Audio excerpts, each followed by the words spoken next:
Nós estamos percebendo, e o Matheus vem explicar para a gente, uma questão de um racha. Aqui a tarja já mostra, racha no Supremo se amplia e pode impactar o Tribunal Superior Eleitoral nas eleições. Esse cenário hostil, nas relações entre Supremo Tribunal Federal e Tribunal Superior Eleitoral, tipo o Supremo revertendo decisões do TSE sobre as eleições no Rio de Janeiro.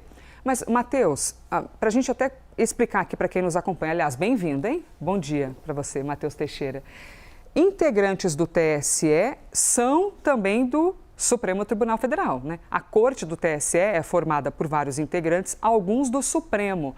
Esse racha também diz respeito nominalmente a quem vai ocupar o TSE agora ou é algo mais estrutural de haver divergências entre as duas cortes?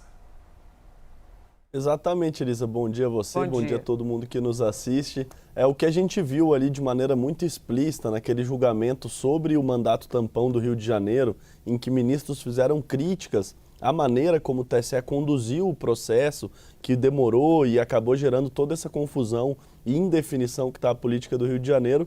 Isso ali já deixou claro que há uma ala do Supremo crítica a como o TSE foi conduzido e como os processos estão sendo conduzidos com sucessivos pedidos de vista, o que acabou gerando toda essa indefinição, não só no Rio de Janeiro, mas também em Roraima.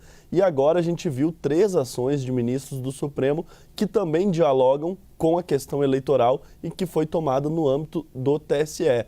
Primeiro, o inquérito aberto por Alexandre de Moraes contra Flávio Bolsonaro por ter difamado, supostamente caluniado o presidente Lula. Essa ação, por exemplo, geralmente de propaganda eleitoral, de ataques abaixo da linha da cintura, como a gente costuma falar, são tratados no âmbito eleitoral, mas isso já se antecipou e começou no STF por iniciativa do ministro Alexandre de Moraes. Depois veio esse movimento contra o senador Alessandro Vieira, que indiciou, ou pelo menos tentou indiciar, depois não foi aprovado o relatório na CPI do crime organizado, 3 ministros do Supremo e a Procuradoria-Geral da República. Como resposta, o ministro Gilmar Mendes encaminhou à PGR um pedido para que ele seja investigado. E o terceiro elemento, a questão de Romeu Zema, que o ministro Alexandre de Moraes pediu, que o ministro Gilmar Mendes pediu para Alexandre de Moraes investigá-lo no inquérito das fake news.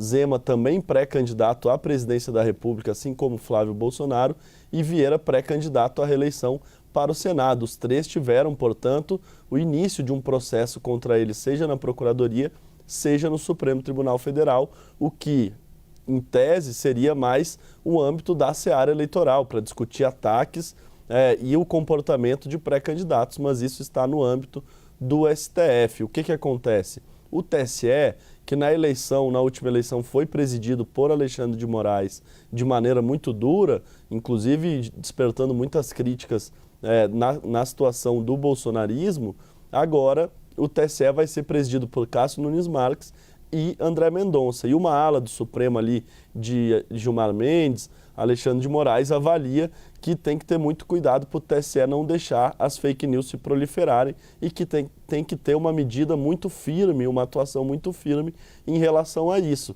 E agora, os ministros aí, um pouco antes de assumir a presidência e a vice-presidência, primeiro criticados por esses pedidos de vista sucessivos, e agora essa ala do Supremo já dá início a uma cruzada contra o que eles consideram fake news de candidatos, mesmo antes de o TSE analisar essas questões, Elisa. Matheus Teixeira, ao vivo com a gente da Capital Federal, falando, portanto, sobre essa questão de Supremo Tribunal Federal, o Tribunal Superior Eleitoral, que em parte é composto por quem é do Supremo, mas também tem outros integrantes da sociedade. E aí as convergências e as divergências jurídicas, né, Matheus, que acabam pautando ali o trabalho das duas casas.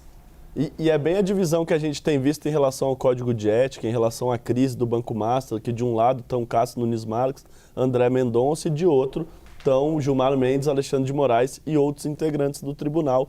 E agora a gente já vê um início ali de uma disputa entre TSE e STF, justamente como você falou, 3 dos 7 ministros do TSE são do Supremo. A ministra Carmen Lúcia vai deixar a Corte Eleitoral, no lugar dela entra Dias Toffoli, mas Dias Toffoli não vira presidente, vira mais um ministro, enquanto Cássio Nunes Marques será o presidente e André Mendonça o vice. E é o primeiro ano, primeira eleição em que nós teremos ministros indicados por Jair Bolsonaro integrando o Tribunal Superior Eleitoral em um ano eleitoral que a gente já sabe como as coisas são, né, gente? Inteligência artificial, aquela pancadaria de mensagem, de mentira, rede social, que é uma loucura. Matheus, até já, hein? Obrigada por ter trazido pra gente